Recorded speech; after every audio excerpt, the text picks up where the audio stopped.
आज 17 दिसंबर 2025 ईस्वी।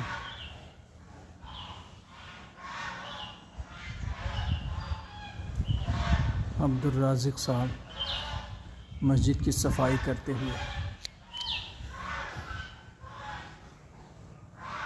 हम सीढ़ी पकड़े हुए हैं।